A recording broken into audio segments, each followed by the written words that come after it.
Om Ajnanatimmirandhasya Gnananjanashalakhaya Chakshurunmilitam Yena Tasmai Shri Guruve Namaha. Namo Om Vishnupadaya Krishna Prasthaya Bhutale Srimate Bhakti Vedanta Swamin iti namine. Namaste Saraswate Deve Gauravani Pracharine Nirvishesha Shunyavadi Pashyata Deshatarine Jaya Shri Krishna Chaitanya Prabhu Nityananda Shri Advaita Gadadhara Srivasadi Gaura Bhakta Vrinda Hare Krishna Krishna Krishna Hare Hare Hare Rama Rama Rama Hare Hare.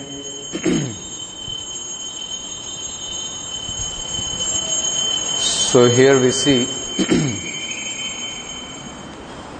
Brahmaji created the preconditions for the living entity to enter in the material world according to the desires of the living entity. What all did he create was all niscient engagements in ignorance, in darkness. And as a result of this, the living entities are bound to suffer miserably, even though they have come to the material world with a desire to enjoy. But the result will be, for that small, minute happiness which they desire independent of the Lord, they will suffer miserably under this 5 niscient engagement. So Brahmaji is not very happy, because factually, even though they are coming to enjoy, the result will be they will suffer. As we see in Bhagavad Gita, Krishna himself calls this material world as Dukhalyam. It's a place of misery. And these miseries as a preconditions are created by Brahmaji. So he is trying to satisfy, he is trying to execute the plans of the Supreme Lord in order to satisfy the desires of the living entity to enjoy independent of the Supreme Lord. But the result will be they will suffer, and that's why Brahma is not very happy. So seeing this, that I am creating all these kinds of niscient engagement, Brahma is feeling very sorry for the living entities, and thus he becomes disturbed, and then he starts meditating on the Supreme Lord to purify himself, to purify his mind, to come out of that disturbance. And then once again, after meditating on the Supreme Lord, he becomes composed and starts creating as a duty towards the Supreme Lord. So that is what it is said here. Drishtva papi yasim shrishtim. Papi yasim means he considered his shrishtim, his creation, as something kind of a sinful activity, a kind of a sinful task. Drishtva means seeing. So seeing his shrishtim, seeing his creation as sinful task, natmanam bahu amanyata. He did not feel much pleasure. Bahu means pleasure. Amanyata, felt. Na atmanam, inside himself, in his self, Brahmaji did not feel any kind of pleasure. Then what did he do? So after seeing that I have created 5 kind of niscient engagement for the living entities, he did not feel pleasure at all. He felt displeasure, and thus Bhagavad Dhyana Putena, in order to purify his mind, Bhagavad Dhyana, he started meditating on the Supreme Lord. Manasa anyam tataha asrajat. And thus, once he was purified by meditating on the Supreme Lord, he came to understand that this is a requirement, this is a necessity for material creation, as per the plan of the Supreme Lord, as per the original desire of the living entity. And the Supreme Lord wants to fulfill that desire of the living entity. And at the same time, the Lord is very kind. He does dual work. You see, the Lord at the same time satisfies the desire of the living entity to be independent, and at the same time the Lord shows his merciful nature, that even while trying to satisfy the material creation, the living entity will suffer under material creation by these 5 kinds of Nishayans engagement. Then he will come to his senses. The living entity will realize how it is to be independent of the Lord.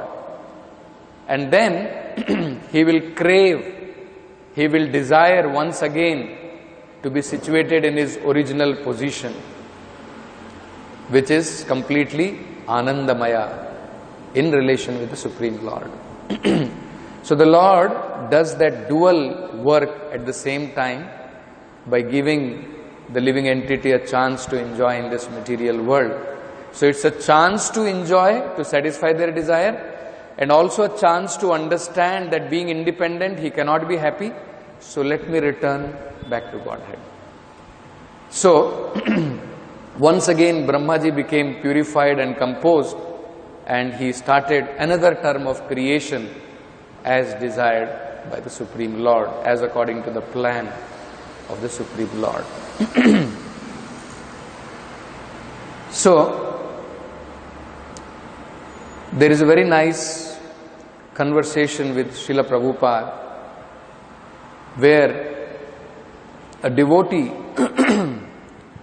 Revatinandan Swami and Pancha Dravida Swami, they asked Prabhupada about the living entities misusing their free will and suffering in this material world.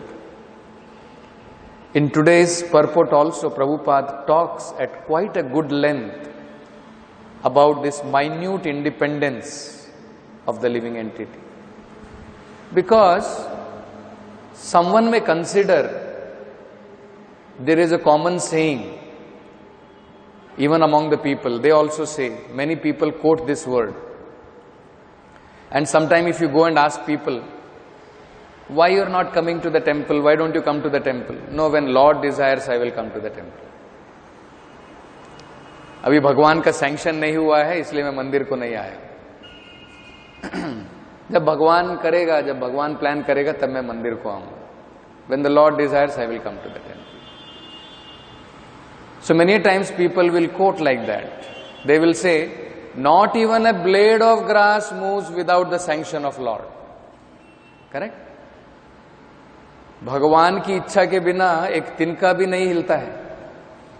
Without the sanction of the Lord, not even a blade of grass can move. So without sanction of the Lord, how do I come to the temple?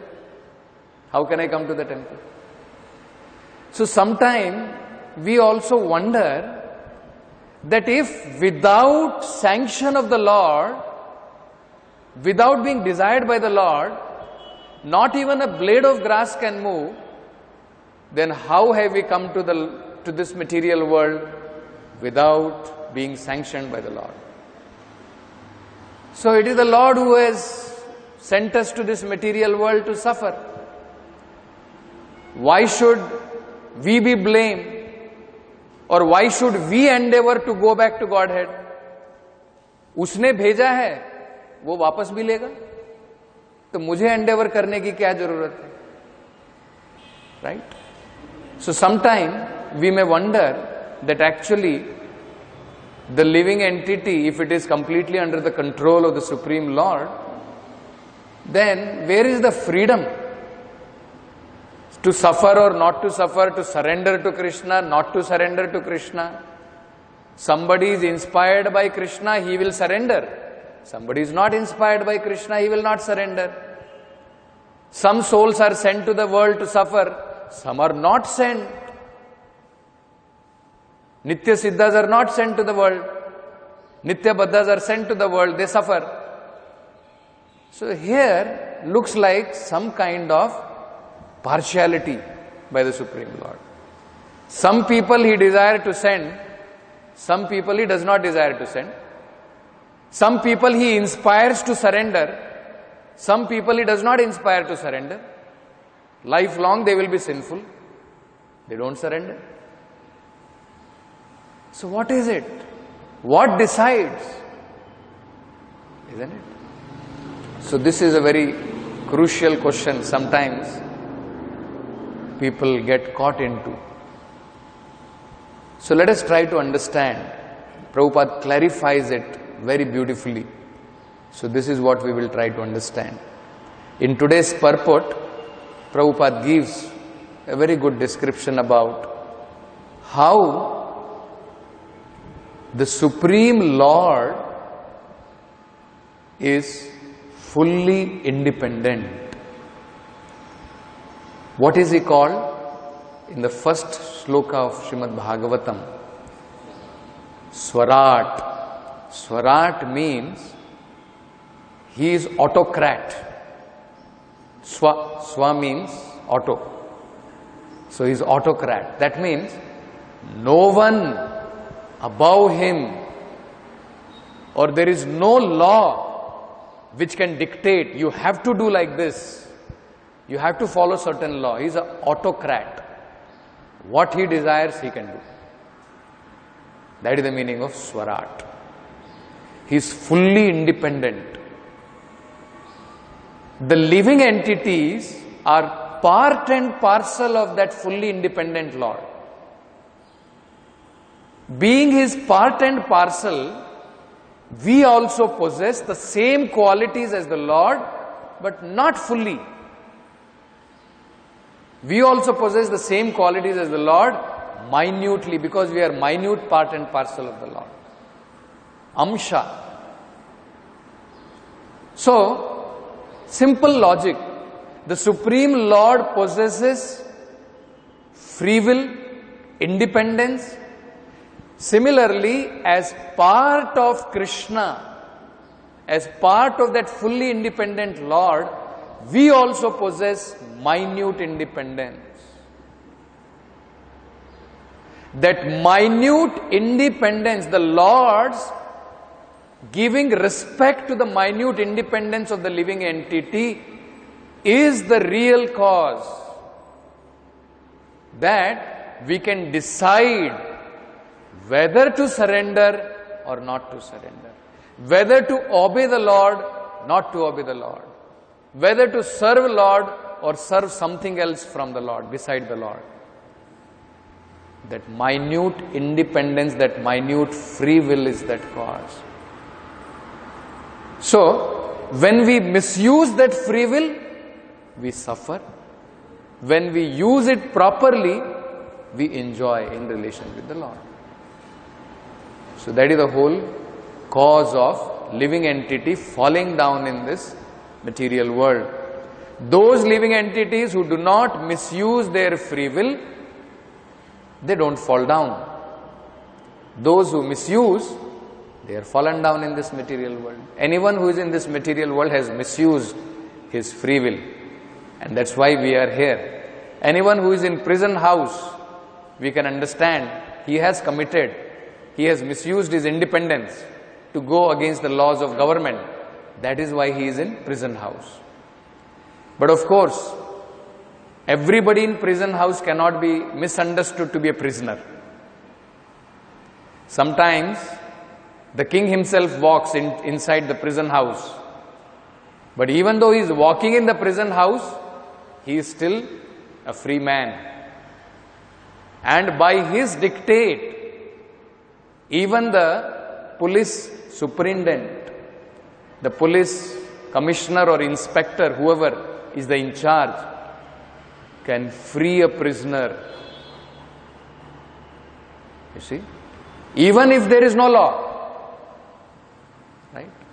That even in the normal condition we find, even if the court, suppose Yamraj has already given the judgment, this living entity is going to suffer so many lifetimes in this. He will get this life, he will get next this life, next that life. Right? Or like suppose the court has given, the Supreme Court has given, this person has to be hanged. He will be behind the bars. Right? Suppose the court has given that judgment. No one else apart from the president still has the power to give clemency, to give complete apology, and the person can be pardoned. He can be out of jail, he can be out of that sentence.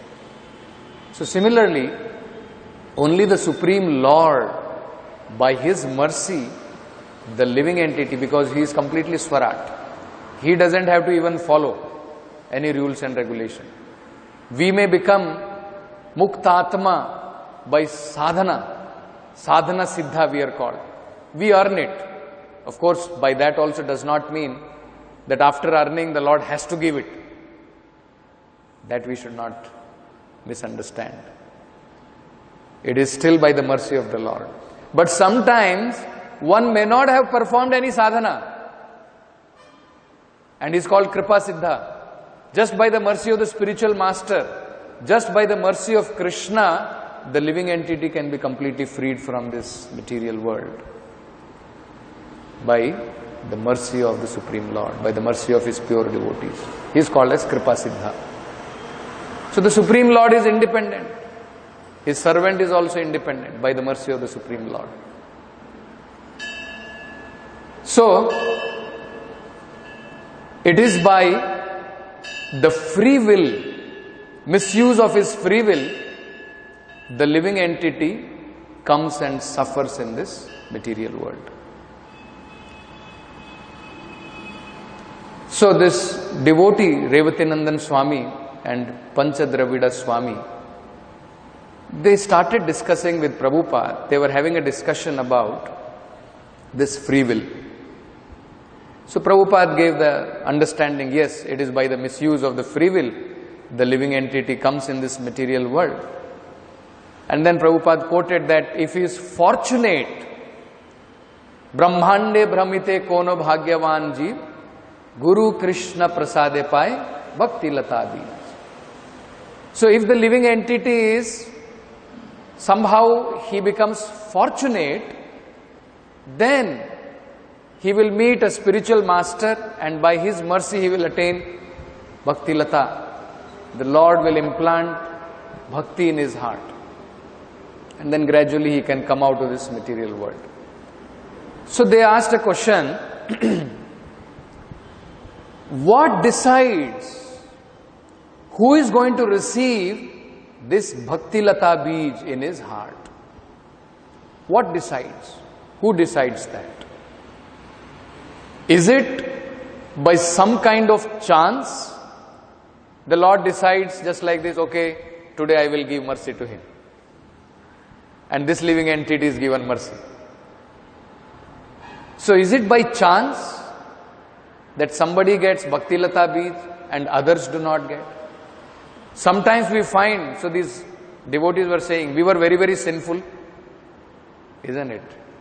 So we did not practically earn it, we may not have deserved it, but still we got some kind of mercy. So what decides? Is it by chance? So then Prabhupada said that it is by some kind of Agnat Sukriti a person may have performed. You see, some kind of Agnat Sukriti. Unknowingly or knowingly, he has performed devotional credit. Then Prabhupada gives an example. Suppose there is a sinful businessman, there is a man, very sinful, and say a saintly person, a devotee, approaches this sinful man and asks him donation. Why don't you donate something for the temple? And the sinful man gives that donation. Okay, you take it and you can utilize it for temple construction or whatever. And he gives that money, that this person requires money for whatever work, preaching work, let him give. So Prabhupada says, he may not know the result of giving to a saintly devotee. But even unknowingly, when he has helped the mission of a pure devotee of the Lord, this person has acquired Agnat Sukriti. So Prabhupada gave the example of Agnat Sukriti. So such a kind of person, gradually he is accumulating this Agnat Sukriti, and then when he has sufficiently accumulated, the Lord gives his mercy. And then the Lord will guide him to a pure devotee, and he will get the seed of devotional service, and then he can gradually advance in Krishna consciousness.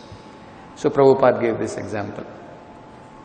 But still, these devotees had doubts. So then devotees asked, okay, you are saying sinful person, if a saintly man approaches, he gives. But not all sinful people give. Who decides which sinful person gives and which sinful person does not give?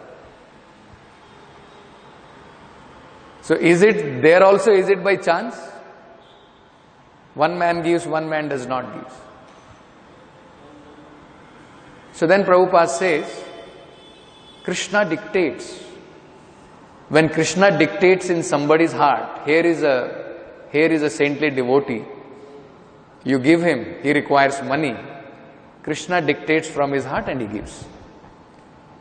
So then the devotee said, okay, if Krishna is dictating, then where is free will? Whereas he decided, I want to give to this person. Krishna dictated, he gave. Why Krishna dictates in some people's heart and Krishna does not dictate in some people's heart? So further they asked this question. So Prabhupada said, yes, free will does not mean free of Krishna. Free will does not mean even free from Krishna. Free will means under the freedom of Krishna. But you cannot bind Krishna. You cannot dictate to Krishna terms and condition that under certain condition this sinful person will give, or under certain condition he will dictate to somebody and he will not dictate to somebody. Krishna cannot be bound. Otherwise, where is the question of being a Swarat, fully independent? So, very nicely Prabhupada says, free will under Krishna. You can become free will and become a big man immediately. Your free will sanctioned by Krishna. You are not so free that whatever you like, you can do. So, then Madhudisa asked, even if I want to perform some Agnat Sukriti, it is only by Krishna's mercy that I will do? Prabhupada, yes. That is stated by Chaitanya Mahaprabhu. Ei Rupa Brahmande Brahmite Kono Bhagyavan Jeev Guru Krishna Prasade Paye Bhakti Lata Beej. As soon as he gives to a saintly person bhakta, he immediately acquires some asset of future development. Immediately. But still the devotee had a doubt. The world is full of sinful people and not all get contact with devotees. Or if they do, not all give. So, if Krishna is giving dictation to sinful people to give to the saintly person, does he give dictation to every sinful people? It seems like there is some discrimination. So then Prabhupada answered, just like you have your free will, Krishna also has his supreme free will. You cannot bind Krishna to dictate in a similar way. If he likes, he can ask a sinful man, do this. If he does not like, he may not act. That is Krishna. So then Revati Nandan Maharaj concluded, so ultimately it is simply by the mercy of Krishna that a living entity comes back to Krishna. So factually, it is by the mercy of the Lord. Prabhupada, yes. So, it is Krishna's business where to show mercy, where not to show mercy. You cannot oblige him that you show mercy everywhere. No, you cannot oblige Krishna, you do this. That is not Krishna. If one is obliged to act to your dictation, then he is not Krishna. Therefore, whatever Krishna likes, he will do. Ordinary people, they think karma mimamsa. If I do good work, Krishna will be obliged to give me good effect. Why shall I care for Krishna? They say like that. But we say, this is very important. Prabhupada is saying, we say, what do we say? Even if you do good work, if Krishna does not want it, then it will not produce good result. You see, that is Krishna. Everyone has got the mercy, but that mercy is not obligatory. If he likes, he can give you mercy. If he does not like, he may not. Yes, yesterday I was reading that song of Rupa Goswami, where he says, Krishna Deva Bhavantam Vande.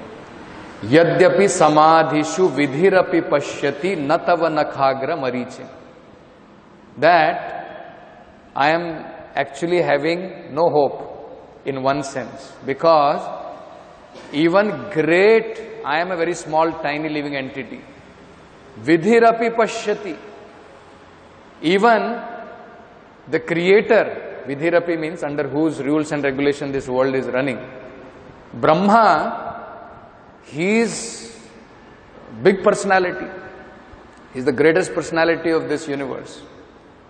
Even he, when he is meditating, he is not even able to get the glimpse of nakhagra, even the glimpse of your toenail. So where is the position for me? But he says, still I have heard that you are performer of greatest wonderful activities. So therefore still I am maintaining that hope. Even though til matri, I don't have bhakti, bhakti rudanchati yadyapi madhava natvai mama til matri. Even though in my heart, even til matri bhakti is not sprouted. But still, durghata ghatana vidhatri. You are said to be performer of, you can make impossible as possible. Therefore, still I am hopeful. So this is Krishna's mercy. So Krishna, it is factually by the supreme will of the Lord, it is factually by the supreme mercy of the Lord that the living entity can actually come out of this material world. So then, further, Panchadravida Maharaj asked, if it is a question of Agnat Sukriti, then Indian people who from their birth water the Tulsi tree, chant Hare Krishna, and then they go and bathe in the Ganges without knowing, isn't it? They're all accumulating so much of Agnat Sukriti, but they don't seem to be taking to Krishna consciousness movement. Meanwhile, so many Westerners are becoming your followers. So I'm not able to understand this. Because you said, Agna Sukriti, a person has given somehow or other to one pure devotee something and they have attained. So like this, Indian people have been they have been serving Tulsi Maharani as a pure devotee of the Lord. Unknowingly or knowingly, they have been watering Tulsi plant. Unknowingly or knowingly, they are going and taking bath in Ganges.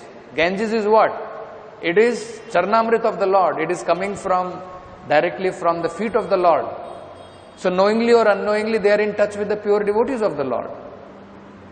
So they have been accumulating Agna Sukriti. But then we are seeing Western people who have not got this kind of Agna Sukriti, they are becoming your disciples. And Indian people are very difficult. They are not taking to Krishna consciousness. Isn't it? So then Prabhupada gave a very beautiful understanding. Prabhupada said, just like cloud is meant for raining. Now it is not raining, but when there is sufficient cloud, it will rain. You see, this is very important. Cloud is actually meant for raining, but the cloud has not sufficiently become that much that it will start raining. Only that is the difference. The moment more clouds are added, the moment it becomes more cloudy, it will start raining. Because actually cloud is meant for raining. So Prabhupada used this. Now it is not raining, but when there is sufficient cloud, it will rain. You cannot say there is no rain. There is, but it is not sufficiently collected. When it is sufficiently collected, then. You see? So when sufficiently we have collected that Agna Sukriti, then Krishna or the pure devotee of the Lord shows that mercy, and then we will be able to get that benefit of getting the seed of Krishna consciousness in our heart. But then Prabhupada said, this is also very important, even without sufficient cloud, it sometimes rain. That is superior direction. It is not your direction. Isn't it? Sometimes, even when there is not sufficient cloud, it rains. That is superior direction. It is not your direction. So you cannot say that this person did not have so much of Agna Sukriti, these Westerners did not have so much of Agna Sukriti, how did they become follower? Indians are gradually becoming, they are collecting that Agna Sukriti, and time will come when it will rain. Westerners did not have this Agna Sukriti. How did they rain? So Prabhupada said that is under superior direction. That sometimes even though cloud may not have that much water, still under superior direction it may rain. So that is under the Supreme Lord. So, then Prabhupada gave one more wonderful example. So Revatinandan asked,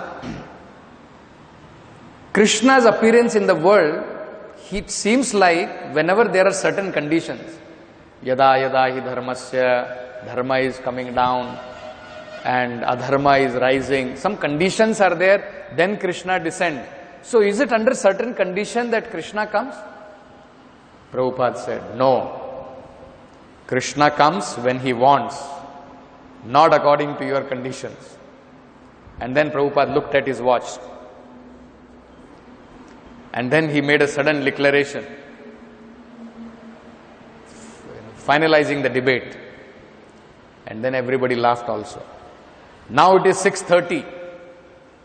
Generally, I go down. But if I like, I don't. You see?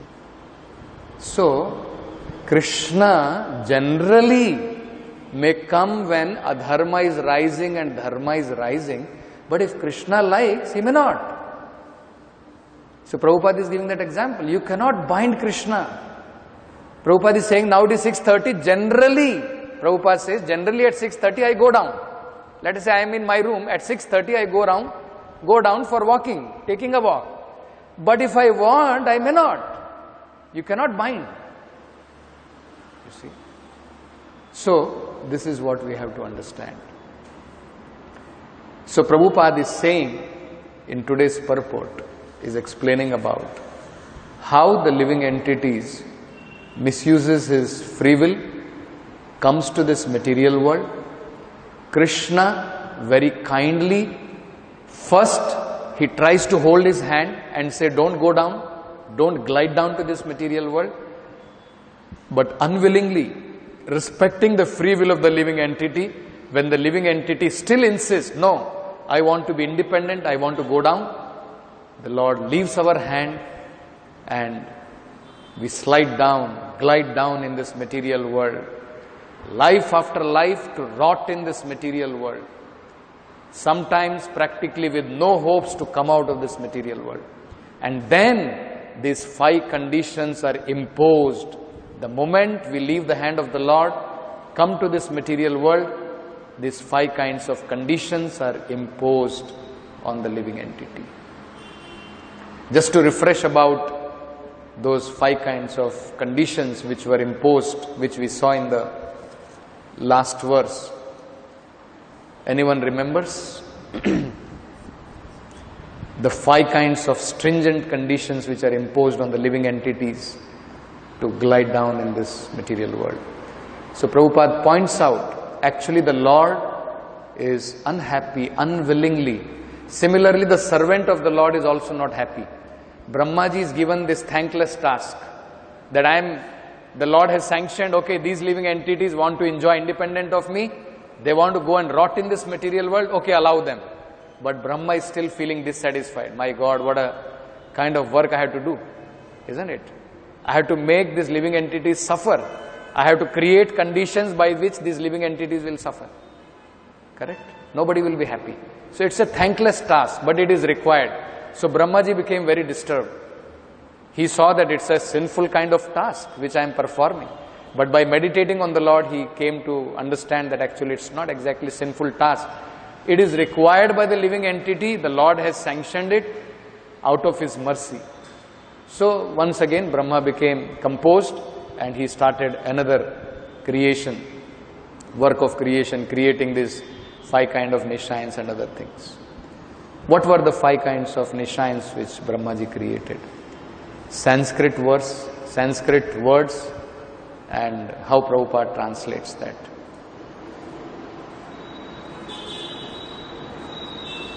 Anyone remembers? Forgetting our real identity, that is the prime cause.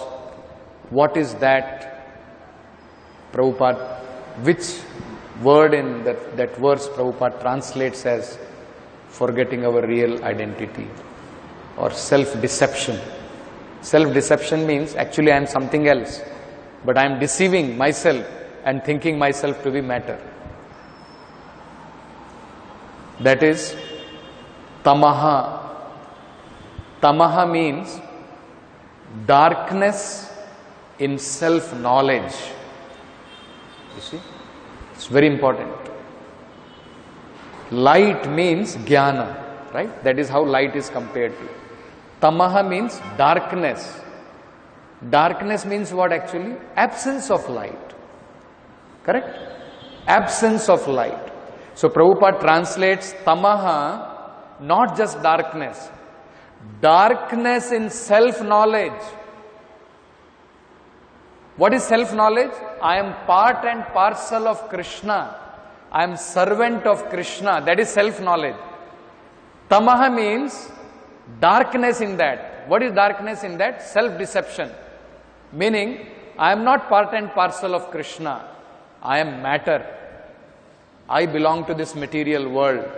That is self-deception. So that is how Prabhupada translates that. Ajnana vrittayaha. Ajnana vrittayaha means nishayans engagement. Which are the nishayans engagement? 5 kind of nishayans engagement.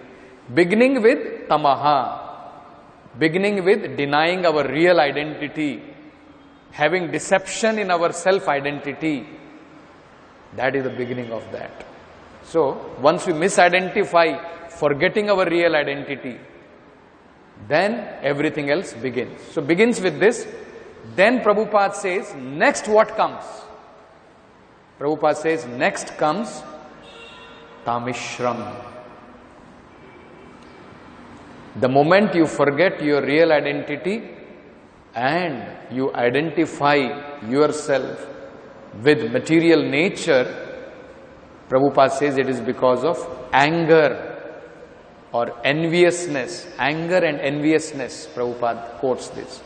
It is because of that the living entity further becomes implicated, starts identifying himself, forgets his real identity and starts identifying because of anger. So that is called tamishram. Then further thing becomes. Next is andhatamishram. The moment he identifies himself with matter out of enviousness of the Lord, out of anger with the Lord, what is the results? His real thing is forgotten and he gets a sense of, I am going to perish one day, I am going to die one day. What is life? Life is nothing but one day you are born, one day you die. So what is the use of thinking about next life? There is no next life. Atheism is the result of this. You see how? Because of this understanding, andhatamishram, the result is atheism. Where is God? Who is God? Everything will end. Life began by some kind of chemical. Life will also end with this body. Just like even one big, I forget his name, Prabhupada quotes him. He says, Rana kritva ghritam pibet yavat jivet sukham jivet. Who is that? Charvak Muni. Isn't it? So Prabhupada says even he was an atheist. What is his understanding? He is saying, life is only from birth to death. So yavat jivet, till you are jiving, why are you worrying? Somehow or other enjoy. Beg, borrow, steal, whatever you do, doesn't matter. Enjoy. But then somebody will say, no, every action will have reaction. I will do all this nonsense. Next life I will be penalized. Why I should beg, borrow or steal?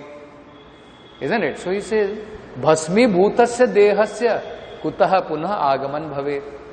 Once your body is burnt to ashes, where is the question of coming back? Everything is finished. Gone. Isn't it? So atheism sprouts from this. When the living entity is thinking, I have birth and I die. You see, a sense of death comes, atheism sprouts from that. When we understand I am eternal servant of Krishna, Krishna is eternal, that is real theism. So andhatamishram comes. Then comes moham. Attachment to this body, illusory bodily conception, moham. And then Prabhupada says, mahamoham. It begins with this and then extends. Mahamoham means intensely mad. Moham means mad. He's already mad. He's already in illusion. This body is mine. And the moment he starts getting in relation with one another, everything, illusion expands more and more. And it becomes mahamoham. He becomes completely maddened by that. He cannot come out of that illusion at all. That Prabhupada gave that example of Indra.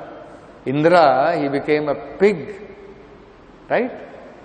And even so, after pig, he is leading such an abominable life, but he is in so much mahamoham. No, I am very happy here.